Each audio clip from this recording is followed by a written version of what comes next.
Easy പോയിന്റിലേക്ക് ഏവർക്കും സ്വാഗതം. കേരള സിലബസിൻ്റെ 10ാം ക്ലാസ്സിൻ്റെ ചാപ്റ്റർ 7 ഇന്ത്യ ആഫ്റ്റർ ഇൻഡിപെൻഡൻസ്, ഭാരതം സ്വാതന്ത്ര്യ ലബ്ധിക്ക് ശേഷം. ഇതിലെ ടെക്സ്റ്റ് ബുക്ക് ക്വസ്റ്റ്യൻസ് ആൻസേഴ്സ് ആണ് പറയുന്നത്. അപ്പോൾ ആദ്യത്തെ questions: which are the major problems faced by India when she got independence? ഇന്ത്യക്ക് സ്വാതന്ത്ര്യം ലഭിച്ചതിന് ശേഷം ഭാരതം നേരിട്ട പ്രധാനപ്പെട്ട പ്രശ്നങ്ങൾ ഏതൊക്കെയാണ്? പ്രധാനപ്പെട്ട പ്രശ്നങ്ങളെന്ന് പറഞ്ഞാൽ ധാരാളം പ്രശ്നങ്ങളുണ്ട്. ദാരിദ്ര്യം, തൊഴിലില്ലായ്മ, അങ്ങനെയുള്ള ഹെൽത്ത് പ്രോബ്ലംസ്, ഇങ്ങനെ ഒരുപാട് പ്രശ്നങ്ങളുണ്ട്. എങ്കിൽ പോലും ഏറ്റവും പ്രധാനപ്പെട്ട പ്രശ്നമായിരുന്നു റെഫ്യൂജി പ്രോബ്ലം, അതായത് അഭയാർത്ഥി പ്രശ്നം. കമ്മ്യൂണൽ റൈറ്റ്സ്, കലാപം, വർഗീയ കലാപം. അതുപോലെ ഇൻ്റഗ്രേഷൻ ഓഫ് പ്രിൻസ്ലി സ്റ്റേറ്റ്, നാട്ടുരാജ്യങ്ങളെ ഇന്ത്യൻ യൂണിയനിലേക്ക് യോജിപ്പിക്കുന്നത്. അതുപോലെ ഫോർമേഷൻ ഓഫ് ലിംഗ്വിസ്റ്റിക് സ്റ്റേറ്റ്, ഭാഷ അടിസ്ഥാനമാക്കിക്കൊണ്ട് സംസ്ഥാനങ്ങളെ രൂപീകരിക്കൽ. ഈ 4 പ്രശ്നങ്ങളാണ് ഭാരതം നേരിട്ട പ്രധാനപ്പെട്ട പ്രശ്നങ്ങൾ. അപ്പോൾ ഏതൊക്കെയാണ്? Refugee problem, communal riot, integration of princely states, formation of linguistic state. ഒരു എസ്സേ ആയിട്ട് ചോദിക്കുകയാണെങ്കിൽ ഇതിനെക്കുറിച്ച് എല്ലാം ഷോർട്ടായിട്ട് ഒരു പാരഗ്രാഫ് കൊടുക്കുക. അതിനുശേഷം 4 പ്രോബ്ലംസും എക്സ്പ്ലെയിൻ കൊടുക്കണം. ഇനി രണ്ടാമത്തെ question: discuss the circumstances that led to the flow of refugees in independent India. സ്വതന്ത്ര ഭാരതത്തിൽ അഭയാർത്ഥി പ്രവാഹം, ഭാരതത്തിലേക്ക് മാത്രമല്ല മറ്റ് സ്ഥലത്തേക്കുള്ള അഭയാർത്ഥി പ്രവാഹത്തിനുള്ള കാരണം എന്താണ്, അല്ലെങ്കിൽ അതിനുള്ള സാഹചര്യം എന്താണ്?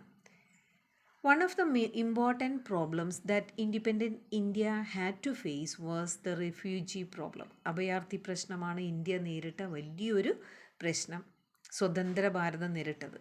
The main reason for the refugee problem was the partition of India. അതായത് ഇന്ത്യ ആൻഡ് പാകിസ്ഥാൻ എന്ന രീതിയിൽ ഇന്ത്യയെ രണ്ടായിട്ട് തിരിച്ചപ്പോൾ കുറേ ആളുകൾ, ഇന്ത്യയിലുള്ള ആൾക്കാർക്ക് പാകിസ്ഥാനിലേക്ക് പോകണം, അവർ പാകിസ്ഥാനിലേക്ക് പോകുന്നു. അത് ഇവിടെയുള്ള വസ്തുക്കളെല്ലാം ഉപേക്ഷിച്ചിട്ട് അവർക്ക് കയ്യിൽ കിട്ടുന്ന സാധനങ്ങൾ മാത്രം എടുത്തിട്ട് പോകണം. അപ്പോൾ അത് അഭയാർത്ഥി പ്രശ്നം. അതുപോലെ പാകിസ്ഥാൻ ഏരിയയിലുള്ളവർ ഇന്ത്യയിലേക്കും പോരാൻ തുടങ്ങി. ഇതാണ് വലിയൊരു റെഫ്യൂജി പ്രോബ്ലം, അഭയാർത്ഥി പ്രശ്നം ഉണ്ടാക്കിയത്. അപ്പോൾ main reason for the refugee problem was the partition of India into India and Pakistan. ഇന്ത്യയും പാകിസ്ഥാനും എന്ന 2 രാജ്യങ്ങളായി വേർതിരിച്ചത് കൊണ്ടാണ് റെഫ്യൂജി പ്രോബ്ലം ഉണ്ടായത്. Following the partition there was an influx of Hindus, ഹൈന്ദവരുടെ ഒഴുക്ക്, ആൻഡ് സിഖ്സ് ടു ഇന്ത്യ. സിഖുകാരും ഹൈന്ദവരും ഭാരതത്തിലേക്ക്, ഇന്ത്യ എന്ന് പറയുന്ന ഭാഗത്തേക്ക് പോന്നു.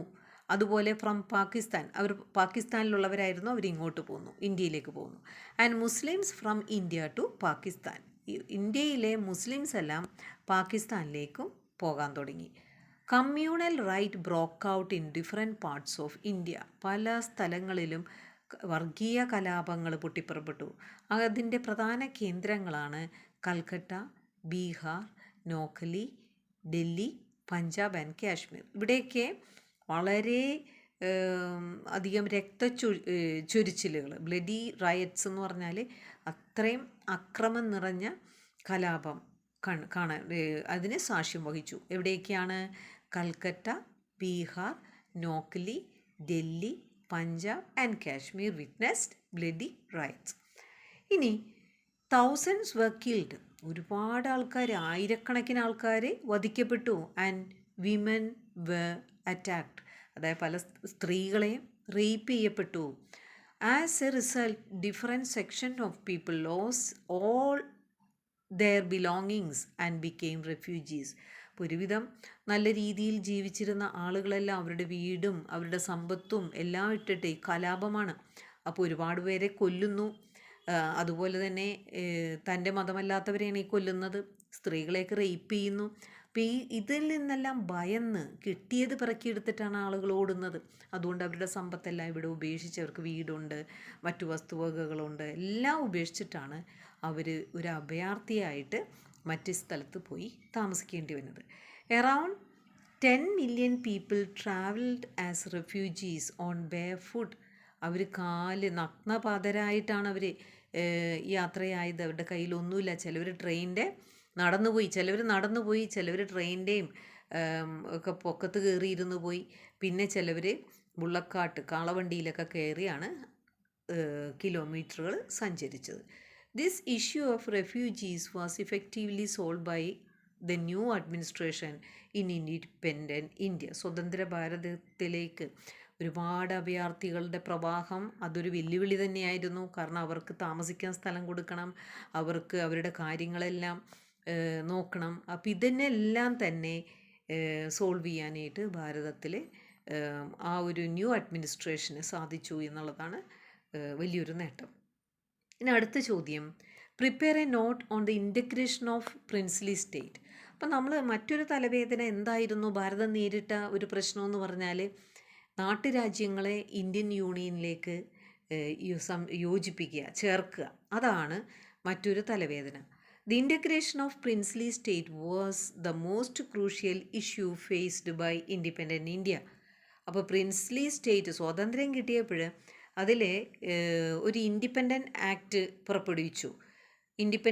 ഇന്ത്യൻ ഇൻഡിപെൻഡൻറ്റ് ആക്ട് 1947 പ്രകാരം എന്താണ് പറഞ്ഞത്? നാട്ടുരാജ്യങ്ങൾക്ക് ഒന്നുകിൽ പാകിസ്ഥാനിൽ ചേരാം, അല്ലെങ്കിൽ ഇന്ത്യയിൽ ചേരാം, അത് അവർക്ക് തീരുമാനിക്കാം. അല്ലെങ്കിൽ സ്വതന്ത്രമായി റിമെയിനിങ് ഇൻഡിപെൻഡൻറ്റ്, അവർക്ക് സ്വതന്ത്രമായി അവരുടെ രാജ്യം ഭരിക്കാം. ഇതാണ് the Indian Independence Act of 1947. അപ്പം അങ്ങനെ ഒരു അധികാരം അവർക്ക് ഓപ്ഷൻ ഉണ്ടായിരുന്നു. Princely states had the option of joining Pakistan or India or remaining independent under the Indian Independence Act of 1947. അങ്ങനെ വരുമ്പോൾ കുറേ നാട്ടുരാജ്യങ്ങൾക്ക് പാകിസ്ഥാനിൽ ചേരണം, ചിലവർക്ക് ഇന്ത്യയിൽ ചേരണം, ചിലവർക്ക് രണ്ട് രാജ്യത്തും ചേരണ്ട, തങ്ങൾ സ്വതന്ത്രരായി ഭരിച്ചുകൊള്ളാം. അപ്പം ഇത് വലിയൊരു തലവേദനയാണ്, ഇതൊരു ചലഞ്ചായിരുന്നു ഭാരതത്തിന്. Integration of these princely states into the Indian union was another challenge before the new nation. അപ്പം integration was really a herculean task എന്ന് പറഞ്ഞാൽ വലിയൊരു ദൗത്യം, അത് പെട്ടെന്നൊന്നും തീർക്കാൻ പറ്റുന്നൊരു ദൗത്യമായിരുന്നില്ല. And Sardar Vallabhbhai Patel was the union minister entrusted with this mission. അപ്പോൾ ഈ ദൗത്യം ഏൽപ്പിച്ചിരിക്കുന്നത് യൂണിയൻ മിനിസ്റ്റർ സർദാർ വല്ലഭായ് പട്ടേലിനെയാണ്, സ്വതന്ത്ര ഭാരതത്തിലെ ഗവൺമെൻറ്. അപ്പോൾ ഇത് വലിയൊരു ടാസ്ക്കായിരുന്നു അദ്ദേഹത്തിന്. അദ്ദേഹം സെക്രട്ടറിയായിട്ട് VP മേനോനെ അപ്പോയിൻ്റ് ചെയ്തു. He was appointed VP Menon as Secretary of the Department of State, creating for the purpose of integrating the princely state. അപ്പോൾ ഈ പ്രിൻസ്ലി സ്റ്റേറ്റിനെ, നാട്ടുരാജ്യങ്ങളെ തങ്ങളുടെ ഇന്ത്യൻ യൂണിയനിലേക്ക് ചേർക്കുന്ന ടാസ്ക് കൊടുത്തത് സർദാർ വല്ലഭായ് പട്ടേലിനാണ്. അദ്ദേഹത്തിൻ്റെ ഡിപ്പാർട്ട്മെൻറ്റ് സ്റ്റേറ്റിൻ്റെ സെക്രട്ടറി ആയിട്ട് VP മേനോനെ അപ്പോയിൻ്റ് ചെയ്തു. ഇവർ രണ്ടുപേരും കൂടിയാണ് ഒരു ഡോക്യുമെൻ്റ് തയ്യാറാക്കിയത്. Patel and VP Menon prepared an instrument of assertion. അതായത് തങ്ങളുടെ രാജ്യത്തേക്ക് ചേരുന്നവരോട് ഒരു കരാറ്, അവർക്ക് ലീഗൽ ഡോക്യുമെൻറ്റ്സ് സൈൻ ചെയ്യണം. കാരണം അതനുസരിച്ച് അവർക്ക് കുറേ ആനുകൂല്യങ്ങൾ കൊടുക്കാം, കുറേ സൗകര്യങ്ങൾ കൊടുക്കുന്നുണ്ട്, സൗജന്യങ്ങൾ കൊടുക്കുന്നുണ്ട്. തങ്ങളുടെ രാജ്യത്ത് അല്ലെങ്കിൽ യൂണിയനിലേക്ക് ചേരുകയാണെങ്കിൽ നിങ്ങൾക്ക് ഇന്ന മാതിരിയൊക്കെ തരാമെന്നൊക്കെ പറയുന്ന ഒരുപാട് കാര്യങ്ങൾ, ലീഗൽ ഡോക്യുമെൻറ്റ്സ് സൈൻ ചെയ്യാനായിട്ട് തയ്യാറാക്കി. Due to the agitation of the people. അപ്പോൾ ചില സ്ഥലങ്ങളിൽ നാട്ടുരാജാക്കന്മാരോട് ദേഷ്യമുള്ള ആൾക്കാരുണ്ട്, അവർ രാജാവിനെതിരെ പ്രശ്നമുണ്ടാക്കുകയാണ്, അവർക്ക് എങ്ങനെയെങ്കിലും ഇന്ത്യയിൽ ചേർന്നാൽ മതി. And the practical approach of the government. അപ്പോൾ due to the agitation of the people and the practical approach of the government, the majority of the princely state sign this agreement and join the Indian union. അപ്പോൾ ആളുകൾക്ക് രാജാവിനെതിരെ പ്രക്ഷോഭം നടത്തുന്നു. അപ്പോൾ ഇവിടെ government വളരെ പ്രാക്ടിക്കലായ ഒരു അപ്രോച്ചാണ്, തങ്ങൾക്ക് എല്ലാ സൗകര്യങ്ങളും തരാം, അല്ലെങ്കിൽ വർഷം ഒരു സാലറി പോലെ അല്ലെങ്കിൽ തരാം എന്നൊക്കെ പറയുമ്പോൾ അതനുസരിച്ചിട്ട് കുറേ നാട്ടുരാജ്യങ്ങൾ ഇന്ത്യൻ യൂണിയനിൽ ചേരാൻ തയ്യാറായി. എങ്കിലും കുറച്ച് പേര് മാറി നിന്നു. പ്രധാനപ്പെട്ട 3 പേരാണ് ഹൈദരാബാദ്, കാശ്മീർ, ജുനഗഡ്. ഇവർ ഇന്ത്യൻ യൂണിയനിൽ ചേരുന്നില്ല എന്ന് പറഞ്ഞു നിന്നു. Finally, they were also integrated into Indian Union through conciliation, task and military intervention. അപ്പോൾ ഈ ഹൈദരാബാദും കാശ്മീരും ജുനഗഡും പല കാര്യങ്ങൾ കൊണ്ടാണ്, അത് ഞാൻ എക്സ്പ്ലെയിൻ ചെയ്യുന്നില്ല, അവർ ഇന്ത്യൻ യൂണിയനിൽ ചേരുന്നില്ല എന്ന് പറഞ്ഞ് നിന്നപ്പോൾ ചിലത് അവരെ അനുനയപ്പെടുത്തി, കൺസീലിയേഷൻ ടോക്സ് എന്ന് പറഞ്ഞാൽ അനുനയ ചർച്ചയിലൂടെ, ചിലതിനെ അവർ മിലിറ്ററി ഇൻ്റർവെൻഷനാണ്, മിലിറ്ററി ആയിട്ട് ചെന്ന് അവരെ കീഴടക്കി തങ്ങളുടെ യൂണിയനിലേക്ക് ചേർക്കുകയാണ് ചെയ്തത്. അങ്ങനെയാണ് ഇന്ത്യൻ യൂണിയനിലേക്ക് ഹൈദരാബാദ്, കാശ്മീർ, ജുനഗഡ് ഒക്കെ ചേർന്നത്. അപ്പോൾ ചിലതെല്ലാം തനിയെ വന്ന് അവർ ചേർന്നതാണ്. ഇനി അടുത്തത്, discuss the role of constitution in protecting India's democracy. ഇന്ത്യയിലെ ജനാധിപത്യം എങ്ങനെയാണ് സംരക്ഷിക്കപ്പെടുന്നത്, അതിൻ്റെ റോള്, അതായത് നമ്മുടെ കോൺസ്റ്റിറ്റ്യൂഷൻ്റെ റോൾ എന്ത്. കോൺസ്റ്റിറ്റ്യൂഷൻ എന്ന് പറഞ്ഞാൽ നമുക്കറിയാം ഭരണഘടനയുടെ പങ്കെന്ത്. The Indian constitution is the foundation of a nation making. നമ്മുടെ ദേശം ഉണ്ടാക്കാനായിട്ട്, ഇന്ത്യ ഫോം ചെയ്യാനായിട്ട് ആദ്യം ഫ്രെയിം ചെയ്തത് ഇന്ത്യൻ ഭരണഘടനയാണ്. ഈ ഇന്ത്യൻ കോൺസ്റ്റിറ്റ്യൂഷൻ ഫ്രെയിം ചെയ്തത് ആരാണ്?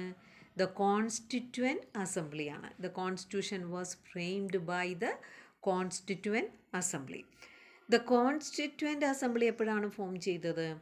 1946 വിത്ത് ഡോക്ടർ രാജേന്ദ്ര പ്രസാദ് അതിൻ്റെ ചെയർമാനായിട്ടിരിക്കും ഇരുന്നിട്ടാണ്.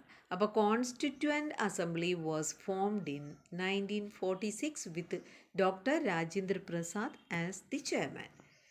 അവിടെ ഒരു ഡ്രാഫ്റ്റിംഗ് കമ്മിറ്റീനെ ഉണ്ടാക്കി. The drafting committee was formed under the chairmanship of B.R. Ambedkar to prepare the constitution. അപ്പോൾ 1946 കോൺസ്റ്റിറ്റ്യുവൻ്റ് അസംബ്ലി തയ്യാറാക്കി, അവർ തീരുമാനിച്ചു, ഒരു ഡ്രാഫ്റ്റിംഗ് കമ്മിറ്റി ഉണ്ടാക്കി. അതിൻ്റെ ചെയർമാനായിട്ട് ഡോക്ടർ B.R. അംബേദ്കറിനെ നിയോഗിച്ചു. എന്നിട്ട് ആവശ്യപ്പെട്ടു ഒരു കോൺസ്റ്റിറ്റ്യൂഷൻ ഉണ്ടാക്കുക. The other members of committee, അതായത് കോൺസ്റ്റിറ്റ്യൂഷൻ ഡ്രാഫ്റ്റിംഗ് കമ്മിറ്റിയിലെ മറ്റു മെമ്പേഴ്സ് ആയിരുന്നു ആരൊക്കെ? N. Gopalaswami Ayyangar, Alladi Krishna Swami Ayyar, K. Munshi and Muhammad Saadulla. അപ്പോൾ ഒരുപാട് പേരുണ്ട്. അതിൽ പ്രധാനപ്പെട്ടവരുടെ മെമ്പേഴ്സിൻ്റെ പേരാണ് ഞാനീ പറഞ്ഞത്. The constitution was framed after detailed deliberations and debates. അങ്ങോട്ടും ഇങ്ങോട്ടും ഒരുപാട് ചർച്ചകളും വാദങ്ങളും ഒക്കെ ഇതിൻ്റെ ഫലമായിട്ട് കോൺസ്റ്റിറ്റ്യൂഷൻ ഫ്രെയിം ചെയ്തു. The Indian constitution was unanimously adopted. പക്ഷീയമായിട്ട് ആരും എതിർക്കാതെ അത് അഡോപ്റ്റ് ചെയ്തു by constituent assembly on 26 November 1949. അപ്പോൾ നവംബർ 26, 49 ഇത് കോൺസ്റ്റിറ്റ്യുവൻ്റ് അസംബ്ലി അഡോപ്റ്റ് ചെയ്തു. പക്ഷേ ഇത് പ്രാബല്യത്തിൽ വന്നത് 26 ജനുവരി 1950. അതുകൊണ്ടാണ് ഇന്ത്യൻ റിപ്പബ്ലിക് ഡേ അന്നായിട്ട് നമ്മൾ ആഘോഷിക്കുന്നത്. അപ്പോൾ the constitution came into effect on 26 January 1950 and India was declared as republic. ഇനി കോൺസ്റ്റിറ്റ്യൂഷൻ്റെ അടിസ്ഥാനത്തിൽ first general election in the country took place in 1951 and 52. അപ്പോൾ ഈ 51-52 കാലയളവിൽ വീണ്ടും ആദ്യമായിട്ട് ഒരു ഇലക്ഷൻ, ജനറൽ ഇലക്ഷൻ, ഈ കോൺസ്റ്റിറ്റ്യൂഷൻ്റെ പറഞ്ഞിരിക്കുന്ന മാനദണ്ഡങ്ങൾ പാലിച്ചുകൊണ്ടാണ് ഇലക്ഷൻ നടന്നത്.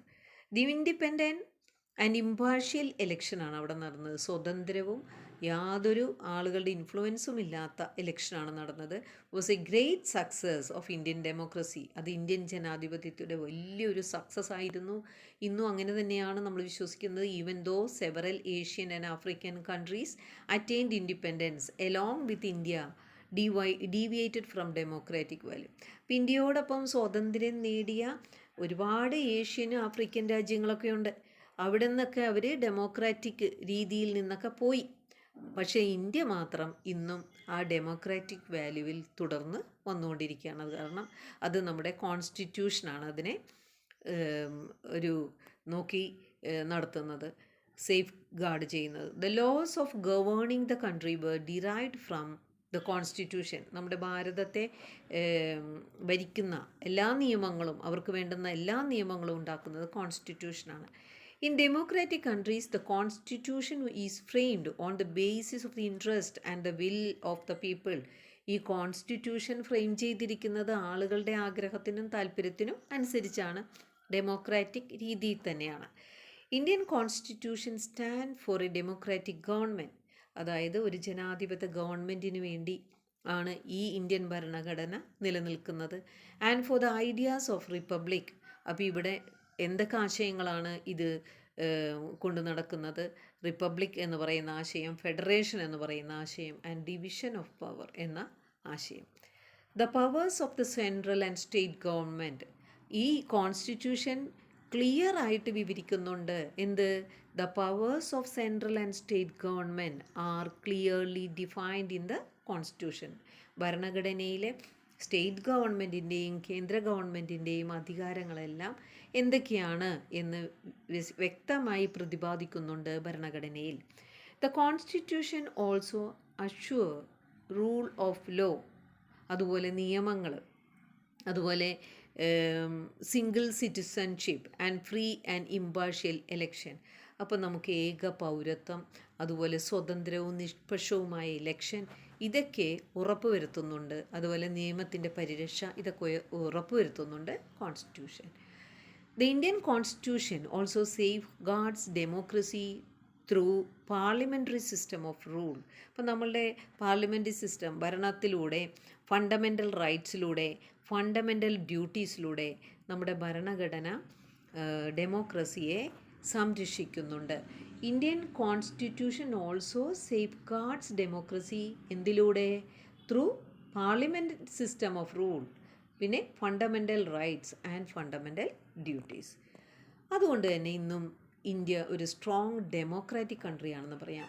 India still remains to be a strong democratic country. This is just because our constitution is simply the custodian of our democracy. അതായത് ഈ കോൺസ്റ്റിറ്റ്യൂഷൻ ആണ് നമ്മുടെ ഡെമോക്രസിയുടെ സംരക്ഷകൻ. അതായതുകൊണ്ടാണ്, കോൺസ്റ്റിറ്റ്യൂഷൻ ഉള്ളതുകൊണ്ടാണ്, അതനുസരിച്ചാണ് ഇവിടുത്തെ നിയമങ്ങൾ നിർമ്മിക്കപ്പെടുന്നത് കൊണ്ടാണ് ഭാരതം ഡെമോക്രസി ഇന്നും ഫോളോ ചെയ്യുന്നത്. അപ്പോൾ ഇത് വളരെ ഇമ്പോർട്ടൻ്റ് ആയ ക്വസ്റ്റ്യനാണ്, നന്നായി പഠിക്കുക. ഇനി അടുത്ത ക്വസ്റ്റ്യൻ എന്താണ്? Explain the issue of the formation of state faced by independent India. അതായത് സ്വതന്ത്ര ഭാരതം നേരിട്ട മറ്റൊരു വലിയൊരു പ്രശ്നമാണ് ഭാഷയുടെ അടിസ്ഥാനത്തിൽ എന്നല്ല, എങ്ങനെ ഫോർമേഷൻ ഓഫ് സ്റ്റേറ്റ്, എങ്ങനെയാണ് ഒരു സ്റ്റേറ്റ് രൂപീകരിക്കേണ്ടത്, എന്തിൻ്റെ അടിസ്ഥാനത്തിലാണ്? മതത്തിൻ്റെ അടിസ്ഥാനത്തിലാണോ, സംസ്കാരത്തിൻ്റെ അടിസ്ഥാനത്തിലാണോ, അല്ലെങ്കിൽ ഭാഷയുടെ അടിസ്ഥാനത്തിലാണോ? അത് ആദ്യം വലിയൊരു തലവേദനയായിരുന്നു. പിന്നെയാണ് ലാംഗ്വേജിനെ അവരൊരു മാനദണ്ഡമായിട്ട് എടുത്തത്. Why is language considered as the criteria for the formation of state? അതായത് ഒരു സംസ്ഥാനം രൂപീകരിക്കുന്നതിന് ഭാഷയെ ഒരു മാനദണ്ഡമായി എടുക്കാനുള്ള കാരണവും എന്താണ്? ഇത് ചോദിച്ചാലും ഈ ഉത്തരമാണ് കൊടുക്കേണ്ടത്. അപ്പോൾ ഡീറ്റെയിൽഡ് ഡിസ്കഷൻസ് ഉണ്ടായിരുന്നു ഇതിനെപ്പറ്റി, എന്ത് വേണം എന്നുള്ളത്, എന്ത് ക്രൈറ്റീരിയ സ്റ്റേറ്റ് റീഓർഗനൈസേഷന് വേണ്ടി സ്വീകരിക്കണം, ജോഗ്രഫിക്കലാണോ, പോപ്പുലേഷൻ്റെ അടിസ്ഥാനത്തിലാണോ, മതമാണോ, അല്ലെങ്കിൽ പലതും. അപ്പോൾ detail discussions were held for the criterion of state reorganization. The several factors such as geographical extent, population etc. were considered.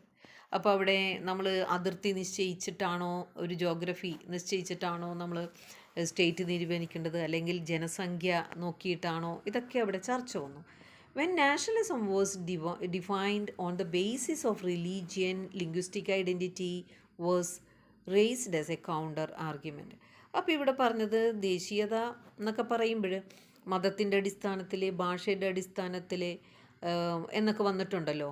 അപ്പോൾ ഇത് മറ്റൊരു രീതിയിൽ നമുക്ക് ഏത് വേണം എന്നുള്ളൊരു ചിന്ത വന്നു. അപ്പോൾ ഇവിടെ മതവും ലാംഗ്വേജുമാണ് കൺസിഡർ ചെയ്യാൻ തുടങ്ങിയത്, ദേശീയത അത് എടുത്തിരിക്കുന്നത് കൊണ്ട്. അപ്പോൾ the people who follow A particular religion, അപ്പോൾ ഒരു പ്രത്യേക ഭാഷ അല്ലെങ്കിൽ ഏതെങ്കിലും ഒരു മതം ഫോളോ ചെയ്യുന്നവരെ ഒരു ഭാഷയല്ല സംസാരിക്കുന്നത്, might be speaking different languages. ഇപ്പോൾ ഇസ്ലാം വിശ്വാസികളാണെങ്കിലും അവർ മലയാളികൾ മാത്രമല്ലല്ലോ, അവർ പല ഭാഷകളും സംസാരിക്കുന്നുണ്ട്. അതുപോലെ തിരിച്ചും കേരളത്തിലുള്ള എല്ലാ മലയാളം സംസാരിക്കുന്നവരൊരു മതസ്ഥരുമല്ല. The people who speak same language might be following different religion. അപ്പോൾ മലയാളം സംസാരിക്കുന്നു എന്ന് പറഞ്ഞുകൊണ്ട് അവരെല്ലാവരും ഒരു മതസ്ഥരുമല്ല, അവർ പല മതസ്ഥരുമാണ്. അപ്പോൾ അതങ്ങനെ എടുത്തിട്ട് ഒരു കാര്യവുമില്ല. പക്ഷേ ഒരു കാര്യമുണ്ട്, ഒരു ഭാഷ സംസാരിക്കുന്നവർക്ക് തമ്മിലൊരു കമ്മ്യൂണിക്കേഷൻ ഈസിയാണ്. Sense language was A strong unifying force. ഇപ്പം മതം ഉണ്ട് എങ്കിൽ പോലും മതവിശ്വാസികളല്ലാത്ത കുറേ പേരുണ്ട്. പക്ഷേ ഒരു ഭാഷ സംസാരിക്കുമ്പോൾ ആ ഭാഷയുമായി ഒരു കൾച്ചറൽ ബാക്ക്ഗ്രൗണ്ട് വരുന്നു, അല്ലെങ്കിൽ എല്ലാവരും ഒരു ഭാഷയിലൂടെ കമ്മ്യൂണിക്കേറ്റ് ചെയ്യാനായിട്ട് സാധിക്കുന്നു. അപ്പോൾ since language was A strong unifying force as an instrument of communication and cultural formation. അപ്പോൾ 3 കാര്യമുണ്ട്. ഒന്ന്, യൂണിഫൈങ് ഫോഴ്സാണ് ഭാഷ, ആളുകളെ ഒന്നിപ്പിച്ച് നിർത്തുന്നു. ഇൻസ്ട്രുമെൻ്റ് ഓഫ് കമ്മ്യൂണിക്കേഷനാണ്, ആളുകൾക്ക് ആശയവിനിമയം നടത്താനുള്ള ഒരു ഉപാധിയാണ് ഭാഷ. അതുപോലെ തന്നെ ആ ഭാഷയുടെ അടിസ്ഥാനത്തിലാണ് നമ്മളിവിടെ കൾച്ചറൽ ഫോർമേഷനൊക്കെ വരുന്നത്, ഒരു ഭാഷയുടെ കാര്യത്തിൽ അടിസ്ഥാനത്തിൽ. അപ്പോൾ അങ്ങനെ വന്നപ്പോൾ language was chosen as the criterion for state reorganised. അങ്ങനെയാണ് ലാംഗ്വേജിനെ സ്റ്റേറ്റ് റീഓർഗനൈസേഷൻ്റെ, അല്ലെങ്കിൽ ഒരു സ്റ്റേറ്റായിട്ട് പുനർനിർമ്മാണം ചെയ്യുന്നതിന് ഒരു മാനദണ്ഡമായിട്ട് ഭാഷയെടുത്തു. After the integration of princely state, അപ്പോൾ നാട്ടുരാജ്യങ്ങളെ ഇന്ത്യൻ യൂണിയനിലേക്ക് ലയിപ്പിച്ച ശേഷം മറ്റൊരു വലിയൊരു പ്രശ്നമായിരുന്നു, the next major issue faced by India was the formation of state. അപ്പോൾ സംസ്ഥാനങ്ങളെ രൂപീകരിക്കുക എന്നതാണ് മറ്റൊരു വലിയൊരു തലവേദന. There were demands and agitations. പല സ്ഥലങ്ങളിൽ നിന്നും പ്രക്ഷോഭങ്ങൾ ഉയർന്നു, ആവശ്യങ്ങൾ ഉയർന്നു, തങ്ങളെ ഒരു ലാംഗ്വേജ് ബേസ്ഡ് സ്റ്റേറ്റ് ആക്കി തീർക്കണം. There were demands and agitation from various part of the country for language based state formation. ഭാഷയുടെ അടിസ്ഥാനത്തിൽ തങ്ങളുടെ സംസ്ഥാനങ്ങൾ രൂപീകരിച്ച് തരണം എന്ന ആവശ്യം. അങ്ങനെ ആന്ധ്രാപ്രദേശിലാണ് ആദ്യമായിട്ട് ഈ പ്രക്ഷോഭം ശക്തിപ്പെട്ടത്. Potti Sriramulu was an Indian freedom ഫൈറ്ററാണ് അദ്ദേഹം. അതുപോലെ തന്നെ ഒരു വിപ്ലവകാരിയാണ് and revolutionary. He undertook a hunger strike. അദ്ദേഹം ഒരു നിരാഹാര സത്യാഗ്രഹം നടത്തി. എന്തിനു വേണ്ടിയാണ്? Demanding the formation of Andhra Pradesh. അതായത് തെലുങ്ക് സംസാരിക്കുന്ന ജനങ്ങൾക്ക് വേണ്ടി ആന്ധ്രാപ്രദേശ് എന്നുള്ളൊരു സംസ്ഥാനം രൂപീകരിച്ച് തരണമെന്ന ആവശ്യവുമായിട്ട് ആരിറങ്ങി? പോറ്റി ശ്രീരാമലു. അദ്ദേഹം ആരായിരുന്നു? ഒരു ഇന്ത്യൻ ഫ്രീഡം ഫൈറ്ററുമായിരുന്നു, വിപ്ലവകാരിയുമായിരുന്നു. അങ്ങനെ അദ്ദേഹം നിരാഹാരം കിടന്ന അദ്ദേഹത്തിൻ്റെ ജീവൻ നഷ്ടപ്പെടുകയാണ് ഉണ്ടായത്. He lost his life in the process. ആളുകൾ വെറുതെ ഇരിക്കോ? പ്രക്ഷോഭം, കലാപം ഇതെല്ലാം ശക്തിയാർജിച്ചു. His death sparked public rioting and Indian prime minister Jawaharlal Nehru declared the intent by the newly liberated nation to form Andhra state 3 days following the death of Sriramulu. അതായത് ഈ ശ്രീരാമലുവിൻ്റെ മരണത്തിന് ശേഷം ഉടനെ തന്നെ അവിടെ ഒരു കലാപം പൊട്ടിപ്പുറപ്പെടുകയാണ് ചെയ്യുന്നത്. ആളുകളെ ആശ്വസിപ്പിക്കാൻ വേണ്ടി അന്നത്തെ പ്രൈം മിനിസ്റ്റർ ജവഹർലാൽ നെഹ്റു ഉടനെ തന്നെ 3 ദിവസത്തിന് ശേഷം പ്രഖ്യാപിക്കുകയാണ്, ഉടനെ തന്നെ ഇതിന് ഒരു പോംവഴി ഉണ്ടാക്കാം, നിങ്ങളെല്ലാവരും ഈ കലാപവും സമരത്തിൽ നിന്നും പിന്മാറും. അങ്ങനെ വന്നപ്പോൾ 1953 ആന്ധ്രാപ്രദേശ് ഫോം ചെയ്യുന്നത്. Finally Andhra Pradesh was formed in 1953. Andhra Pradesh Telugu speaking ആളുകൾക്ക് വേണ്ടി കൊടുത്തപ്പോഴും മറ്റു ഭാഷകൾ സംസാരിക്കുന്ന പ്രദേശത്തുള്ള ആളുകൾ തങ്ങൾക്കും സംസ്ഥാനം വേണം എന്ന ആവശ്യമായി മുന്നോട്ട് വന്നു. This intensified the demand for language based state formation. ഒരു കൂട്ടർക്ക് മാത്രം കിട്ടി ആന്ധ്രാപ്രദേശ് എന്ന് പറയുന്ന ഒരു സംസ്ഥാനം ഉണ്ടാക്കി. അപ്പോൾ മറ്റുള്ളവരും അതിൻ്റെ പിന്നാലെ ബഹളം കൂട്ടാൻ തുടങ്ങി. ഇത് വന്നപ്പോൾ ഗവൺമെൻറ് ഒരു കമ്മീഷനെ നിയോഗിച്ചു. Government then constituted a state reorganisation commission under the chairmanship of Fazal അലിയുടെ നേതൃത്വത്തിലെ ഒരു സ്റ്റേറ്റ് പുനർനിർമ്മാണ കമ്മീഷനെ നിയോഗിച്ചു. അവരോട് റിപ്പോർട്ട് തയ്യാറാക്കുക, ഭാഷയുടെ അടിസ്ഥാനത്തിൽ എങ്ങനെയൊക്കെയാണ് അത് ചെയ്യേണ്ടത് എന്നുള്ള കാര്യങ്ങൾ. On the basis of the report of this commission, അങ്ങനെ ഒരു നിയമം തന്നെ കൊണ്ടുവന്നു ഈ കമ്മീഷൻ്റെ റിപ്പോർട്ട് അനുസരിച്ചിട്ട്. 1956 എന്ത് നിയമമാണ്? The state reorganisation act was passed in 1956. ഇതിൻ്റെ അടിസ്ഥാനത്തിൽ ഉടനെ തന്നെ 14 സ്റ്റേറ്റുകളും 6 യൂണിയൻ ടെറിട്ടറീസും നിലവിൽ വന്നു. അപ്പോൾ അത് 14 സംസ്ഥാനങ്ങളും 6 യൂണിയൻ ടെറിട്ടറീസും നിലവിൽ വന്നു. ഇനി അടുത്ത question, conduct A discussion on the economic development of independent. പ്രശ്നങ്ങൾ പ്രധാന 4 പ്രശ്നങ്ങൾ പറഞ്ഞാലും ഇന്ത്യ നേരിടുന്ന ഏറ്റവും വലിയ പ്രശ്നങ്ങളിൽ ഒന്ന് തന്നെയാണ് എക്കണോമിക് പ്രോബ്ലം, പോവർട്ടി, അൺഎംപ്ലോയ്മെൻറ്റ്, ഇതെല്ലാം. അതുകൊണ്ട് ഇന്ത്യക്ക് ഇതിനോടൊപ്പം തന്നെ എക്കണോമിക് ഡെവലപ്മെൻറ്റിനെ കുറിച്ചും ചിന്തിക്കേണ്ടിയിരുന്നു. അപ്പോൾ എന്തൊക്കെയാണ് അതിനു വേണ്ടി ഇതിൻ്റെ ഇടയിൽ അവർ ചെയ്തുകൊണ്ടിരുന്നത്? അപ്പോൾ India followed A mixed economic system. അപ്പോൾ ഇവിടെ എന്താണ് ഇന്ത്യ ഫോളോ ചെയ്ത എക്കണോമിക് സിസ്റ്റം? മിക്സഡ് എക്കണോമിക് സിസ്റ്റമാണ്. അതായത് പ്രൈവറ്റ് സെക്ടറും ഉണ്ട്, പബ്ലിക് സെക്ടറും ഉണ്ട്. എന്തൊക്കെ ചേർത്തിട്ടാണ്? കംപ്രൈസിങ്. എന്താണ് മിക്സഡ് എക്കണോമിക് സിസ്റ്റം എന്ന് ചോദിച്ചാൽ, comprising the features of socialism and capitalism. മുതലാളിത്തവും ഉണ്ട്, സോഷ്യലിസവും. ഇത് രണ്ടും കൂടി ചേർത്തിട്ട് ഒരു മിശ്ര സമ്പൽ വ്യവസ്ഥയാണ് ഇന്ത്യ ഫോളോ ചെയ്തത്. ഇതിനു വേണ്ടി ഇന്ത്യ ഒരു പ്ലാനിങ്, എക്കണോമിക് പ്ലാനിങ് കൊണ്ടുവന്നു. As part of economic planning, India started 5-year plans, പഞ്ചവത്സര പദ്ധതി. 5 വർഷം കൊണ്ട് ഇങ്ങനെ ഓരോ മാറ്റങ്ങൾ വരുത്തും എന്നുള്ള രീതിയിൽ പഞ്ചവത്സര പദ്ധതികൾ കൊണ്ടുവന്നു. അപ്പോൾ എന്താ പറയേണ്ടത്?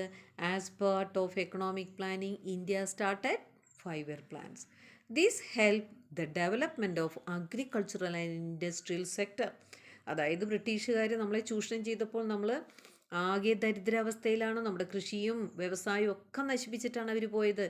This help the development of agricultural and industrial sectors as well as the eradication of poverty. അപ്പോൾ ഇവിടെ 3 പ്രശ്നങ്ങൾ പെട്ടെന്ന് തന്നെ കൈകാര്യം ചെയ്യാം. ഒന്ന് ദാരിദ്ര്യം, ഒന്ന് 4 അൺഎംപ്ലോയ്മെൻറ്റ്. കൂട്ടത്തിൽ നമ്മുടെ കൃഷിയും വ്യവസായവും പുരോഗമപ്പെടും. ഇതിനോടൊപ്പം തന്നെ മറ്റൊരു കാര്യവും കൂടി ചെയ്തു, എഡ്യൂക്കേഷൻ സിനാറിയോ ഓൾസോ ഡെവലപ്ഡ്. അപ്പോൾ ഇതിനിടയ്ക്ക് വിദ്യാഭ്യാസവും കൊടുത്തു ആളുകൾക്ക്. വിത്ത് ദ ഫോറിൻ വർക്കേഴ്സിനൊക്കെ കുറച്ച് കാര്യങ്ങളൊക്കെ മനസ്സിലാക്കണമെങ്കിൽ വിദ്യാഭ്യാസമൊക്കെ വേണം. അതുപോലെ കുട്ടികളും, വളർന്നു വരുന്ന കുട്ടികൾ ഇനി നല്ല സ്ട്രോങ് സിറ്റിസണായിട്ട് വളരണം. അപ്പോൾ അതിനുവേണ്ടി എഡ്യൂക്കേഷനും കൂടി കൊണ്ടുവന്നു. വിത്ത് ഫോറിൻ എയ്ഡ്, മറ്റ് വിദേശ സഹായത്തോടെ iron and steel industries were set up in different places. പല സ്ഥലങ്ങളിലും വ്യവസായങ്ങൾ, ഘനവ്യവസായങ്ങൾ എന്തൊക്കെയാണ്? ഇരുമ്പ്, സ്റ്റീല് നിർമ്മാണ വ്യവസായങ്ങൾ പല സ്ഥലങ്ങളിലും ഉണ്ടാക്കി. അതുപോലെ തന്നെ കൃഷിക്ക് സഹായിക്കാനായിട്ട് വളരെയധികം ജലസേചന പ്രൊജക്റ്റുകൾ, അതോടൊപ്പം തന്നെ ഡാമുകൾ, വേനൽക്കാലത്ത് വെള്ളം ആവശ്യമുണ്ടല്ലോ. അപ്പോൾ അതിനു വേണ്ടി മഴക്കാലത്ത് സംഭരണികൾ ഉണ്ടാക്കി വെച്ചു, വലിയ ഡാമുകൾ ഉണ്ടാക്കി. അപ്പോൾ heavy irrigation projects and dams were played a significant role in India's economic advancement. ഇതൊക്കെ വളരെയധികം നേട്ടങ്ങൾ ഉണ്ടാക്കി. Dams contributed water for irrigation. അപ്പോൾ ഡാം നമ്മളിപ്പോൾ കൃഷിക്ക് വേണ്ടി മാത്രമായിരുന്നില്ല കേട്ടോ. അതായത് കറണ്ട് ഉൽപ്പാദിപ്പിക്കാൻ, and energy production for industry. വ്യവസായ മേഖലയ്ക്ക് ഇലക്ട്രിസിറ്റിയും വേണമല്ലോ. അപ്പോൾ അതിനു വേണ്ടിയും കൂടിയാണ് ഡാംസ് പ്ലാൻ ചെയ്തത്. Dams contributed water for irrigation and energy production for industry was made easier. With the development of irrigation facilities, agricultural production in the country increased. അപ്പോൾ നമ്മുടെ കൃഷി മേഖല അഭിവൃദ്ധിപ്പെട്ടു. ഇനി സയൻസ് ആൻഡ് ടെക്നോളജിയിൽ എന്ത് അച്ചീവ്മെൻ്റാണ് ഫ്രീ ഇന്ത്യ നേടിയത്? Free India made notable achievements in science and technology. ഇനി അതൊന്ന് ഈ സ്റ്റേറ്റ്മെൻറ്റിൻ്റെ വാലിഡിറ്റി, അത് സത്യമാണോ എന്ന് പരിശോധിക്കുക. Independent India made remarkable achievement in science and technology. ശാസ്ത്ര സാങ്കേതിക രംഗത്ത് സ്വതന്ത്ര ഇന്ത്യ വളരെയധികം നേട്ടങ്ങൾ കൈവരിച്ചു. Technology and technocrats have played a major role.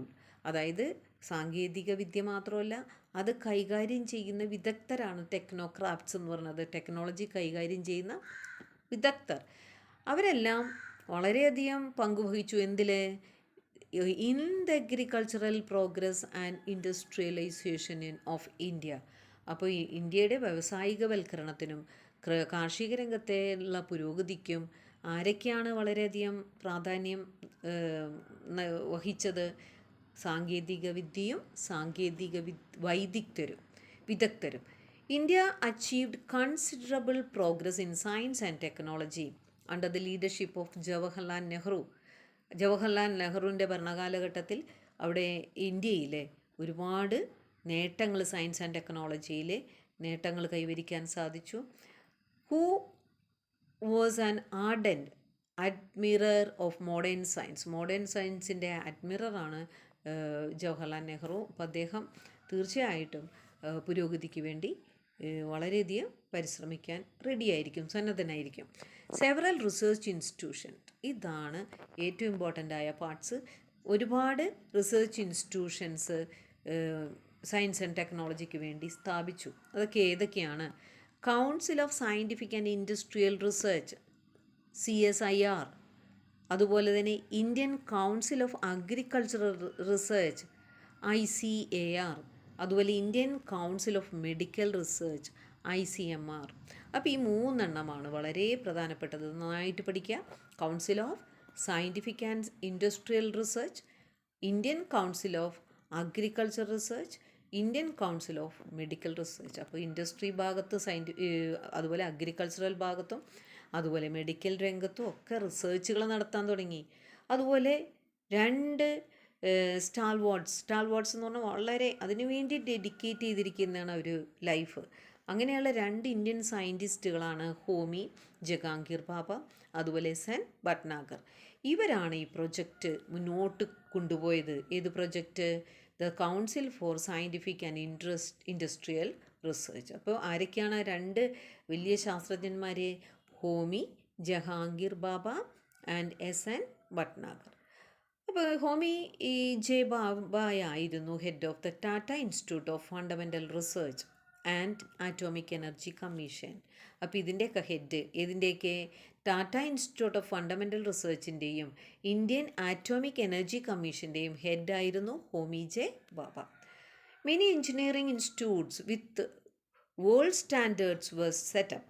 അപ്പോൾ വളരെയധികം എഞ്ചിനീയറിംഗ് സ്ഥാപനങ്ങൾ, ഇൻസ്റ്റിറ്റ്യൂട്ടുകൾ സ്ഥാപിച്ചു. അത് വളരെ ലോക നിലവാരത്തിനോടൊപ്പമുള്ളതാണ്, അല്ലാതെ വളരെ താഴ്ന്ന നിലവാരമൊന്നുമല്ല. അങ്ങനെ ഒരുപാട് ഇൻസ്റ്റിറ്റ്യൂട്ട്സ്, അങ്ങനെ പ്രധാനപ്പെട്ട 5 Indian institute of technology were set up. IITs ഏത് വർഷത്തിലാണ്? 10 വർഷത്തിനുള്ളിൽ എന്ന് വേണമെങ്കിൽ പറയാം. 1954 തുടങ്ങി 1956 between 1954 and 1964 5 Indian Institute of Technology IITs were set up. Nehru strongly believed that India should minimize her dependence on Western countries. അതായത് ഗാന്ധിജി പറഞ്ഞു, അദ്ദേഹം വിശ്വസിച്ചിരുന്നു ഇനി സയൻസ് ആൻഡ് ടെക്നോളജിക്ക് വേണ്ടി വിദേശ രാജ്യങ്ങളെ ഡിപ്പെൻഡ് ചെയ്യണത്, അവരെ നമ്മൾ ഡിപ്പെൻഡ് ചെയ്യുന്നത് കുറക്കുക, മിനിമൈസ് ചെയ്യുക. ഫുള്ളായിട്ട് നമുക്ക് സ്വതന്ത്രമാകാൻ പറ്റില്ല. കുറേ കാര്യങ്ങളിൽ അവർ ഡിപ്പെൻഡ് ചെയ്യേണ്ടി വരും, പക്ഷേ കുറച്ച് സ്വയം പര്യാപ്തമാകുക. അപ്പം Nehru strongly believe that India should minimize her dependence on western countries in science and technology. അതോടൊപ്പം തന്നെ ഇന്ത്യ ഒരുപാട് പ്രോഗ്രസ് മെഡിക്കൽ സയൻസിലും ബയോ കെമിക്കൽ എഞ്ചിനീയറിങ്ങിലും മറ്റ് റിസർച്ച് മേഖലകളിലും നടത്തി. അപ്പോൾ subsequently India made tremendous progress in medical science, biomedical engineering, genetics, biotechnology, health science, transportation, marine technology, information technology and atomic energy. ഇതൊക്കെയാണ് ഇന്ത്യയുടെ സയൻസ് ആൻഡ് ടെക്നോളജി ചോദിക്കുകയാണെങ്കിൽ സ്വതന്ത്ര ഇന്ത്യയുടെ പറയേണ്ടത് കേട്ടോ. ഇനി സ്പേസ് റിസർച്ചിലും ഇന്ത്യ ഒരുപാട് നേട്ടങ്ങൾ നടത്തുവാനായിട്ടുള്ള സംരംഭം നടത്തി. Independent India. Explain the advancement in space research in independent India. എന്തൊക്കെയാണ് സ്പേസ് മിഷനായിട്ട് റിലേറ്റ് ചെയ്ത് നടത്തിയത്? Missile technology. India's achievement in space research and missile technology are comparable to those of developed nation. എങ്ങനെയാണ് വളരെ developed ആയ രാജ്യങ്ങൾ നടത്തുന്നത് space റിസർച്ചൊക്കെ, missile ടെക്നോളജിയൊക്കെ? അതോടൊപ്പം തന്നെ അതുമായി കിടനിൽക്കുന്ന രീതിയിലാണ് ഇന്ത്യയും സ്പേസ് റിസർച്ചും മിസൈൽ ടെക്നോളജി നടത്തിയത്. അപ്പോൾ India's achievement in space research and missile technology are comparable to those of the developed nations. ഇനി 62-ലെ 1962-ലെ Nehru with the technical advice of Vikram Sarabhai form the Indian national committee for space research. അതായത് വിക്രം സാരാഭായി ഇവിടെ advice പ്രകാരം, ഉപദേശപ്രകാരം Indian national committee for space research സ്ഥാപിച്ചു. ആരെ? നെഹ്റു. ഏതു വർഷം? 1962-ലെ. ഇനി ഇത് കഴിഞ്ഞതിന് ശേഷം 62 കഴിഞ്ഞിട്ട് ഒരു 7 വർഷം കഴിഞ്ഞപ്പോൾ നിങ്ങളിങ്ങനെ കണക്ട് ചെയ്തൊന്ന് പഠിക്കുക. ഫോളോയിങ് ദിസ്, ഇൻ 1969-ലെ ഒരു ISRO രൂപീകരിച്ചു. Indian space research organisation was established to lead space research. അതായത് സ്പേസ് റിസർച്ച് നടത്താൻ വേണ്ടി ഒരു സംരംഭം, സംഘടന, എന്താണെന്ന് ISRO, Indian space research organisation സംരംഭം ഉണ്ടാക്കി 1969-ൽ. അവിടെ നിന്ന് 69, അതിനു മുമ്പൊക്കെ തന്നെ the first rocket launching station in India was set up at Thumba near Trivandrum in 1962-ലെ.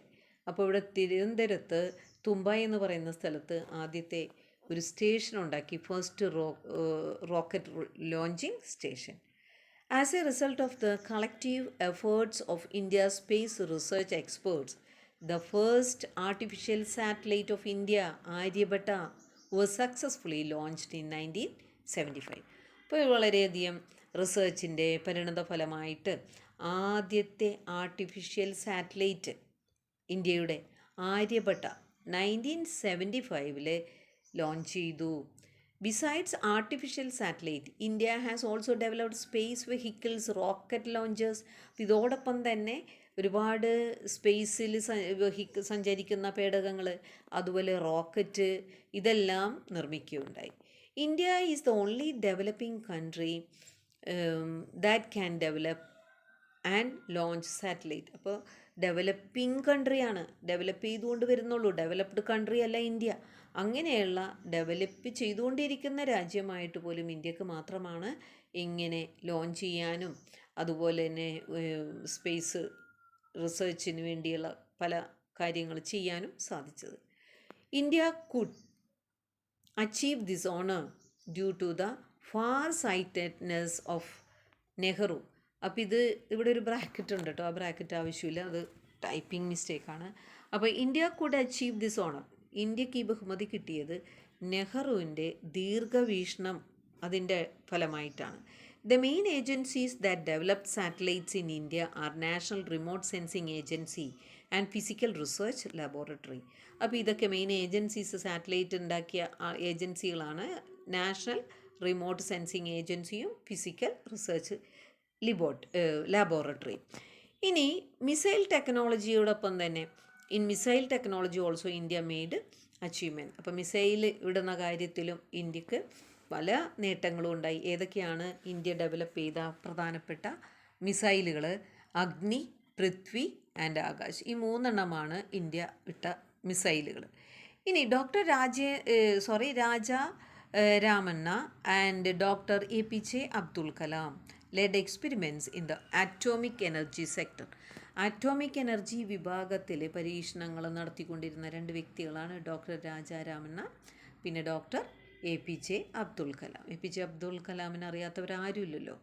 ഇനി India has entered a new era in space exploration with the new space mission Chandrayaan and Mangalyaan. അപ്പോൾ ഇന്ത്യക്ക് മറ്റ് അച്ചീവ്മെൻ്റ് ഏതൊക്കെയാണെന്ന് ചോദിച്ചാൽ, പുതിയ സ്പേസ് മിഷൻ നടത്തിയത് ചന്ദ്രയാനും മംഗൾയാനും. അതുപോലെ തന്നെ ചന്ദ്രയാൻ എന്ന് പറഞ്ഞാൽ 2008 ഒക്ടോബറിലാണ് ലോഞ്ച് ചെയ്തത്, ലൂണാർ മിഷനാണത്. അതുകൊണ്ട് തന്നെയാണ് ചന്ദ്രയാൻ എന്ന് പറയുന്നത്. ഇന്ത്യാസ് ഫസ്റ്റ് ലൂണാർ മിഷനാണ് Chandrayaan, was launched in October 2008. അതുപോലെ തന്നെ with this India became the member of the coveted group to launch a space shuttle to lunar orbit after USA, Russia, European Space Agency, China and Japan. അപ്പോൾ Japan, China, Russia, ഇതിനോടൊപ്പം തന്നെ മികച്ചു നിൽക്കുകയാണ് ഇന്ത്യയും. India's Mars mission is called Mangalyaan. അപ്പോൾ ചൊവ്വയിലോട്ടുള്ള mass mission അതിനുള്ള വർക്കുകൾ അതാണ് മംഗൾയാൻ എന്ന് പറയുന്നത്. India became the first country to successfully get a spacecraft to Mars orbit on its maiden attempt by the launching of Mars orbiter mission in 2013. അപ്പോൾ 2013 ഒരു mass orbiter mission launch ചെയ്തു. അത് ഇന്ത്യക്ക് വലിയൊരു സക്സസ് ആണ് mass മിഷനിലെ. ഇനി it is the Indian made space shuttle that covered the longest distance in space. അതാണ് ഏറ്റവും ലോങ്ങസ്റ്റ് ഡിസ്റ്റൻസിലേക്ക് ഇന്ത്യ നിർമ്മിച്ച സ്പേസ് ഷട്ടിൽ. ഇനി ഇതിൻ്റെ ഒപ്പം വിദ്യാഭ്യാസത്തെക്കുറിച്ച് പറയണം. Explain the major features of national education policy of 1986. അപ്പോൾ വിദ്യാഭ്യാസ പദ്ധതികൾ 1886 വളരെ പ്രധാനപ്പെട്ടതാണ്.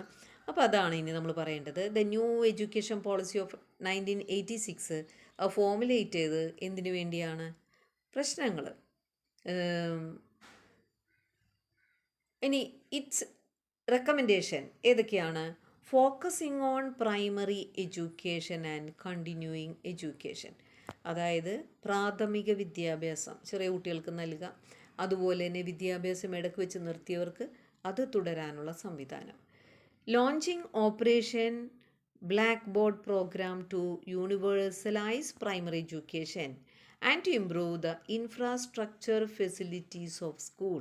അപ്പോൾ ഇവിടെ ബ്ലാക്ക് ബോർഡ് ഓപ്പറേഷൻ പ്രോഗ്രാം എന്ന് പറഞ്ഞാൽ പ്രൈമറി എഡ്യൂക്കേഷൻ എല്ലാവർക്കും സാർവത്രികമാക്കാൻ, എല്ലാ കുട്ടികൾക്കും, അതുപോലെ തന്നെ അവരുടെ സ്കൂളുകളുടെ ഇൻഫ്രാസ്ട്രക്ചർ എല്ലാ സൗകര്യങ്ങളും പ്രാഥമിക സൗകര്യങ്ങളൊക്കെ ഫെസിലിറ്റികളൊക്കെ കൊടുക്കുക, ഭക്ഷണം കൊടുക്കുക, ടോയ്ലറ്റ് സംവിധാനം, അങ്ങനെയുള്ള കുടിവെള്ളമൊക്കെ.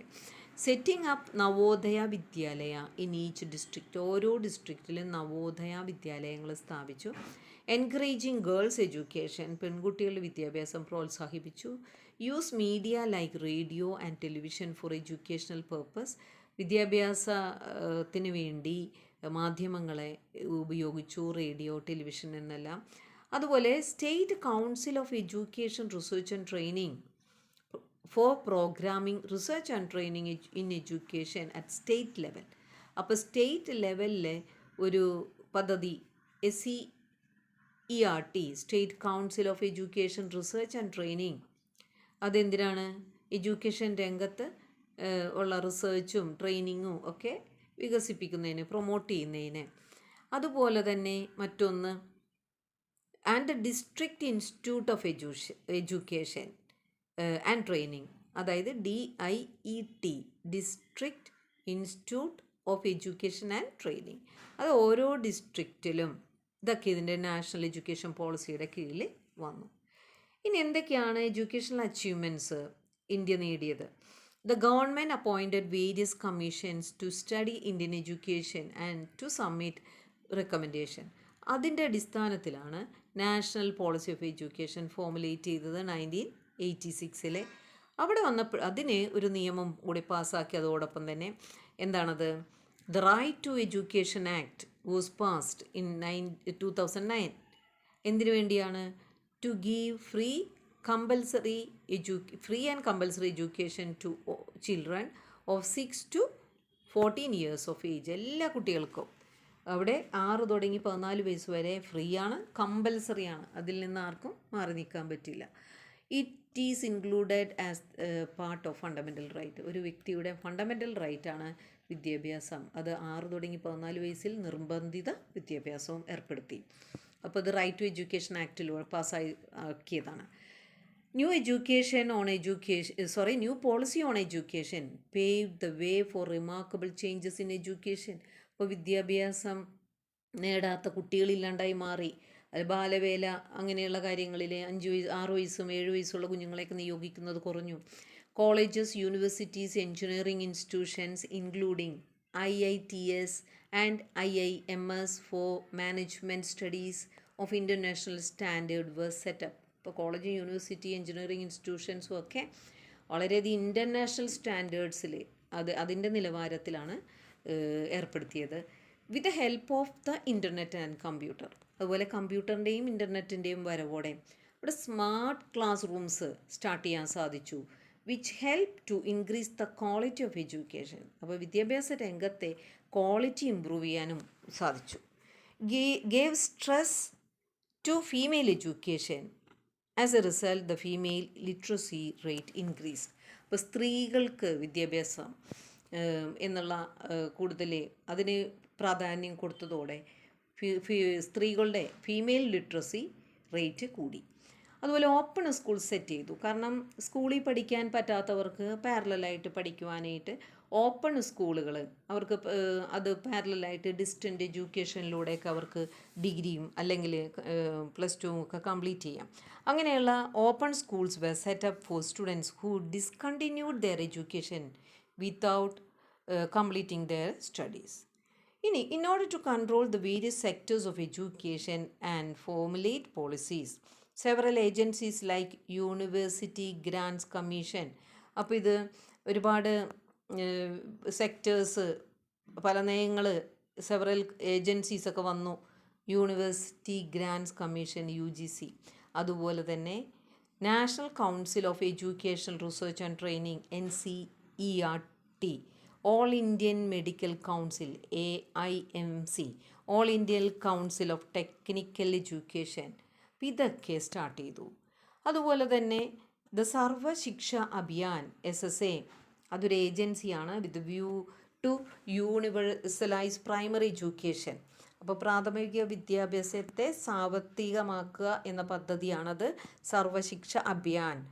ആൻഡ് രാഷ്ട്രീയ മാധ്യമിക് ശിക്ഷ അഭിയാൻ. ഇതൊക്കെയാണ് ഏജൻസി സെക്കൻഡറി എഡ്യൂക്കേഷനും ഹയർ സെക്കൻഡറി എഡ്യൂക്കേഷനും ഒക്കെ കൺട്രോൾ ചെയ്യാനുള്ളതാണത്. SSA and RMSA are join together. അവർ രണ്ടും കൂടി ഒന്നിച്ചിട്ട് ഇപ്പോൾ സമഗ്ര ശിക്ഷ അഭിയാൻ എന്ന പേരിലാണ് അറിയപ്പെടുന്നത്. ഇനി എങ്ങനെയാണ് സ്വാതന്ത്ര്യം കിട്ടിയതിന് ശേഷം കൾച്ചറൽ ഇൻസ്റ്റിറ്റ്യൂട്ട്സ് ഒക്കെ ഒരുപാട് സ്ഥാപിച്ചു. അതേതൊക്കെയാണ്? സാഹിത്യ അക്കാദമി, അതുപോലെ Sahitya Nataka academy, national book trust of India, Lalit Kala academy, national school of drama. ഇതൊക്കെ നമ്മുടെ കൾച്ചറൽ എഡ്യൂക്കേഷൻ്റെ രംഗത്തേക്ക് വരുന്നതാണ്. ഇനി എന്തൊക്കെയാണ് fundamental principles of Indian foreign policy? Indian വിദേശ നയത്തിൻ്റെ അടിസ്ഥാന തത്വങ്ങൾ ഏതൊക്കെയാണ് സ്വതന്ത്ര ഭാരതത്തിൻ്റെ?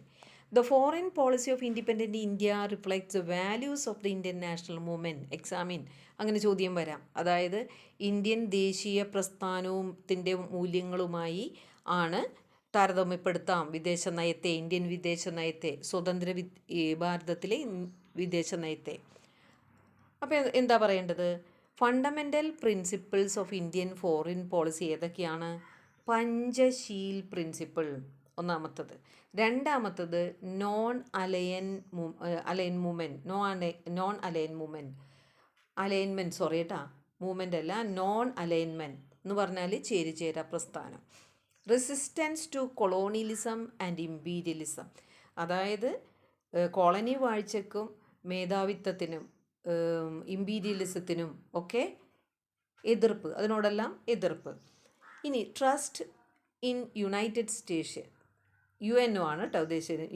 UNO, യുണൈറ്റഡ് സ്റ്റേഷൻസ് ഓർഗനൈസേഷൻ ഉണ്ട്, യുണൈറ്റഡ് സ്റ്റേഷൻ ഓർഗനൈസേഷൻ UNO. ഇനി emphasise on the necessity of foreign assistance, നമ്മൾ പല കാര്യങ്ങൾക്കും ഫോറിൻ സഹായം ആവശ്യമാണ് എന്നുള്ള വിശ്വാസം, അതിൽ പ്രാധാന്യം കൊടുക്കുക.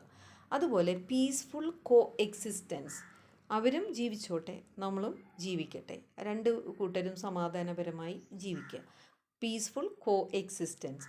അതുപോലെ ഹോസ്റ്റിലിറ്റി ടു റേസിസം, അവിടെ വർഗീയതയല്ല, റേസിസം എന്ന് പറഞ്ഞാൽ വംശീയവാദം, അതിനൊക്കെ എതിർപ്പ്, അങ്ങനെ വംശത്തിന് പ്രാധാന്യമൊന്നുമില്ല. Independent India accepted the foreign policy which was formulated by Indian national congress during the freedom movement, അതായത് സ്വതന്ത്ര സമര കാലഘട്ടത്തിൽ ഉണ്ടാക്കിയ അതേ പോളിസി തന്നെയാണ് വിദേശ നയമായി ഫോളോ ചെയ്തത്. It was Jawaharlal Nehru who shaped the basic principles of India's foreign policy. അതിലൊന്നാണ് ഈ പറഞ്ഞ പോലെ മറ്റുള്ളവരുമായി കോ എക്സിസ്റ്റൻസും അക്രമരാഹിത്യവും എല്ലാം തന്നെ. He was one of the architect of the policy of non alignment. ഇപ്പോൾ നോൺ അലൈൻമെൻറ്റ് ചേരിചേരാ പ്രസ്ഥാനത്തിൻ്റെ ആർക്കിടെക്റ്റ് ആരാണെന്ന് ചോദിച്ചാൽ നെഹ്റു എന്ന് തന്നെ പറയണം. A good foreign policy is the extension of A mature domestic policy. ഒരു നല്ലൊരു വിദേശ നയം എന്ന് പറഞ്ഞാൽ ഒരു സ്വദേശ നയത്തിൻ്റെ എക്സ്റ്റൻഷനാണ്. അപ്പോൾ ഇവിടെ തന്നെ ആദ്യം നല്ല രീതിയിലുള്ള നയം ഉണ്ടാക്കുക, അത് കഴിഞ്ഞിട്ട് അതുമായിട്ട് മറ്റുള്ളവരും വിദേശ രാജ്യവുമായി ബന്ധപ്പെടുക. Both are inter related. The values upheld by the, ഇത് ബോത്ത് ഇവിടെ ഉദ്ദേശിക്കുന്നത് നമ്മുടെ ഫ്രീഡം നാഷണൽ മൂവ്മെൻറ്റും പിന്നെ ഇവിടുത്തെ പോളിസിയുമാണ്, ഫോറിൻ പോളിസിയുമാണ്. അപ്പോൾ ബോത്ത് ആർ, അപ്പോൾ അത് ബോത്ത് എന്ന് എഴുതണ്ട കേട്ടോ, നമ്മൾ ഇങ്ങനെ എഴുതിക്കോ. Indian national movements policies and foreign policies are inter related. The values upheld by the Indian national movement like non violence, non aggression, freedom and equality can be seen in the foreign policy of India. അതുപോലെ directive principle of state policy. അപ്പോൾ നമ്മളുടെ state പോളിസിയുടെ തത്വങ്ങൾ in the constitution explain the basis of Indian foreign policy. അപ്പോൾ അത് Indian പോളിസിയുമായി link ചെയ്തിട്ട് അതുമായി ചേർത്തിട്ടാണ് എക്സ്പ്രസ് ചെയ്തിരിക്കുന്നത്. The policy of non alignment and to strive for disarmament at the international level are also the aims of India. അപ്പോൾ ഇന്ത്യയുടെ non alignment എന്ന് പറഞ്ഞാൽ ഒരു ചേരിയിലുമില്ല, തങ്ങൾ ആരെക്കൂടിയും യുദ്ധം ചെയ്യാനുമില്ല, ഒന്നുമില്ല. അതുപോലെ ആയുധം എല്ലാവരും ഉണ്ടാക്കുക എന്നുള്ളതിന് ഞങ്ങളെതിരാണ്. Strive for disarmament at international level. എല്ലാ രാജ്യങ്ങളും അങ്ങനെ ആയുധം സ്വരുക്കൂട്ടേണ്ട കാര്യമൊന്നുമില്ല. കാരണം മറ്റുള്ളവരെ കീഴടക്കലല്ല നമ്മുടെ ലക്ഷ്യം, നമ്മൾ സ്വയം പര്യാപ്തമാകാനാണ് നോക്കേണ്ടത്. ഇതൊക്കെയാണ് ഇന്ത്യൻ പോളിസിയുടെ ഫോറിൻ പോളിസിയുടെ പ്രധാന തത്വങ്ങൾ. ഇനി അടുത്തത്, even after independence there was foreign aggression in India. സ്വാതന്ത്ര്യം കിട്ടി, ഇന്ത്യ സ്വതന്ത്രരായെങ്കിലും വിദേശാധിപത്യം ഇന്ത്യയിലുണ്ടായിരുന്നു. എക്സ്പ്ലെയിൻ ചെയ്യുക. European countries like France and Portuguese have their colonial sports in India even after India's independence. ഇന്ത്യക്ക് സ്വാതന്ത്ര്യം കിട്ടിയെങ്കിലും അതിനൊക്കെ മുമ്പേ ബ്രിട്ടീഷുകാരോടൊപ്പമൊക്കെ കയറി വന്ന പോർച്ചുഗീസുകാരും ഫ്രാൻസുകാരും അവരുടേതായ ചില പ്രദേശങ്ങൾ കൈയടക്കി വെച്ചിട്ടുണ്ടായിരുന്നു, അവരുടെ കോളനിയായിട്ട്. അവരൊഴിഞ്ഞിട്ടുണ്ടായിരുന്നില്ല. അതാണ് ആധിപത്യം വീണ്ടും ഉണ്ടായിരുന്നു എന്ന് പറയുന്നത്. These places became independent by forceful military action. അവരോട് തങ്ങൾക്ക് ആ സ്ഥലം വിട്ടുതാ എന്ന് പറഞ്ഞിട്ട് അവർ വിട്ടു തരുന്നുണ്ടായില്ല. അപ്പോൾ ഒരു അറ്റാക്കിലൂടെയാണ് അത് കീഴടക്കിയെടുത്തത്. അപ്പോൾ ഫ്രാൻസ് കൈവശം വെച്ചിരുന്ന സ്ഥലങ്ങൾ ഏതൊക്കെയാണ്? പോണ്ടിച്ചേരി, മാഹി, കാരക്കൽ, യാനം എന്ന് പറയുന്ന സ്ഥലം. യൂണിഫൈഡ് ടു ഇന്ത്യ, ഇന്ത്യയിലേക്ക് ചേർക്കപ്പെട്ടത് ഫോഴ്സ്ഫുള്ളി മിലിറ്ററി ആക്ഷനിലൂടെയാണ് 1954. പോർച്ചുഗലിൻ്റെ കൈവശം ഉണ്ടായിരുന്നത് ഗോവ, ഡാമൻ, ഡിയു എന്ന് പറയുന്ന പ്രദേശങ്ങൾ. അത് നമ്മൾ മിലിറ്ററി അറ്റാക്കിലൂടെ കീഴടക്കിയത് 1961. ഇനി പഞ്ചശീൽ പ്രിൻസിപ്പിൾ എന്ന് പറഞ്ഞു, നമ്മളുടെ ഫോറിൻ പോളിസിയുടെ ഒന്നാണെന്ന് പറഞ്ഞു. എന്താണ് ഈ പഞ്ചശീൽ പ്രിൻസിപ്പിൾ എന്ന് ചോദിക്കാം. ദ പഞ്ചശീൽ എഗ്രിമെൻ്റ് എന്ന് പറഞ്ഞാൽ ഇന്ത്യയും ചൈനയും തമ്മിലുള്ള ഒരു കരാറാണ്. അതായത് agreement was signed between India and China in 1954. അതിൽ തത്വങ്ങൾ എന്താണ്? പരസ്പരം അതിർത്തികൾ നമ്മൾ റെസ്പെക്റ്റ് ചെയ്യുക, അവരുടെ അതിർത്തി അതാണ് സമ്മതിക്കുക. Mutual respect of each other's territorial integrity and sovereignty. അതായത് അവരുടെ കാര്യങ്ങളിലൊന്നും ഇടപെടുകയും വേണ്ട, അവരുടെ അതിർത്തിയിലേക്ക് നുഴഞ്ഞു കയറാനും പാടില്ല. പിന്നെ മ്യൂച്വൽ നോൺ അഗ്രഷൻ, അങ്ങോട്ടും ഇങ്ങോട്ടും ആക്രമിക്കാതിരിക്കുക. Mutual non interference in each other's internal affairs, ഓരോരുത്തരുടെയും രാജ്യത്തിലെ കാര്യങ്ങളിൽ ഇടപെടാതിരിക്കുക. ഈക്വാളിറ്റി ആൻഡ് മ്യൂച്വൽ ബെനഫിറ്റ്, അതായത് സമത്വം, രണ്ട് രാജ്യവും സമത്വമായി നിൽക്കുക, അങ്ങോട്ടും ഇങ്ങോട്ടും സൗകര്യം, ബെനഫിറ്റ്, സഹായവും ഒക്കെ വേണമെങ്കിൽ ചെയ്യാം. പീസ്ഫുൾ കോ എക്സിസ്റ്റൻസ്, സമാധാനപരമായ നിലനിൽപ്പ്, നിങ്ങൾക്കും സുഖമായി ജീവിക്കാം, ഞങ്ങളെയും സുഖമായി ജീവിക്കാൻ അനുവദിക്കുക. ഇതാണ് പീസ്ഫുൾ കോ എക്സിസ്റ്റൻസ്. ഈ ചാപ്റ്ററിൽ നിന്ന് പ്രധാനപ്പെട്ട ക്വസ്റ്റ്യൻസ് ഇതാണ്, നന്നായി പഠിക്കുക. അടുത്ത ചാപ്റ്ററുമായി ഉടനെ എത്താം. Thank you.